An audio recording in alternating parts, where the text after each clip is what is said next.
પાકિસ્તાનથી કચ્છના રણમાંથી યુવક પોપટ અને યુવતી ગૌરી ભારતમાં ભાગીને આવતા પોલીસે સઘન પૂછપરછ શરૂ કરી. કચ્છના રાપર તાલુકાની આંતરરાષ્ટ્રીય સરહદ પરથી બોર્ડર સિક્યોરિટી ફોર્સ એ ગઈકાલે એક પાકિસ્તાની યુગલને ઝડપી પાડ્યું હતું, જેને આજે બાલાસર પોલીસ મથકના હવાલે કરવામાં આવ્યું છે. પોલીસે હાલ પ્રાથમિક તપાસ હાથ ધરી છે. આ તપાસમાં બંને ઘરેથી ભાગીને ભારતમાં આશરો લેવા આવ્યા હોવાનું સામે આવ્યું છે. કચ્છ જિલ્લામાં આવેલી આંતરરાષ્ટ્રીય સરહદ પરથી પોણા 2 માસની અંદર 4 પાકિસ્તાની નાગરિકોની ઘૂસણખોરી ઝડપાઈ છે. પોણા 2 મહિના પહેલા પણ એક યુવક અને યુવતી ઝડપાયા હતા, જે બાદ ગત રોજ રણ પ્રદેશમાંથી એક યુગલ બીએસએફના હાથે ઝડપાયું છે. આ અંગે બાલાસર પીઆઈ વી.એ. ઝાએ જણાવ્યું હતું કે કુડા સામેની આંતરરાષ્ટ્રીય સરહદ નજીકના પિલર નંબર 1016 પાસેથી પાકિસ્તાની યુવક અને યુવતી દેશની સીમા અંદર ઘૂસી આવ્યા હતા, જેને ઝડપી પાડવામાં આવ્યા છે. તેઓની સામે હાલ ઝીણવટભરી તપાસ ચાલી રહી છે. બંને પાકિસ્તાની નાગરિકને સીમા સુરક્ષા દળના જવાનો દ્વારા પોલીસ મથકે સોંપવામાં આવ્યા છે.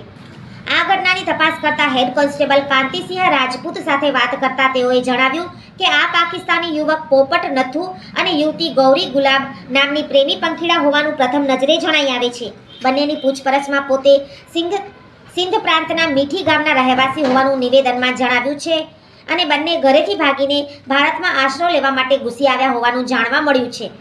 આ ઘૂસણખોરી અંગેની પ્રાથમિક તપાસ બાદ વહીવટી પ્રક્રિયા પૂર્ણ કરવામાં આવશે અને ત્યારબાદ ભુજ જોઈન્ટ ઇન્ટ્રોગેશન સેન્ટર ખાતે મોકલવામાં આવશે, જ્યાં સંબંધિત તમામ એજન્સીઓ દ્વારા બંને ઘૂસણખોરની પૂછપરછ કરવામાં આવશે. આ તપાસના આધારે એક સંયુક્ત રિપોર્ટ તૈયાર થશે, જે ગાંધીનગર ઉચ્ચ કચેરીએ મોકલવામાં આવશે. ઉપરી આદેશ બાદ આ યુગલ સામે પોલીસ દફતરે ગુનો નોંધવામાં આવશે અને ત્યારબાદ કોર્ટ સમક્ષ હાજર કરાશે. નામદાર કોર્ટના હુકમ અનુસાર જેલ હવાલે થઈ શકે છે. દરમિયાન આ મામલે કુડા સરહદેથી પકડાયેલા પાકિસ્તાની પ્રેમી પંખીડા પાસેથી હજુ સુધી કોઈ સંદિગ્ધ વસ્તુ કે વિગત મળી છે કે નહીં, એવી વિગતો જાણી શકાઈ નથી. ભારત પાકિસ્તાનની આંતરરાષ્ટ્રીય સરહદ ધરાવતા ખડીર અને રાપર તાલુકામાં અવારનવાર પાકિસ્તાની શખ્સો પકડાય છે.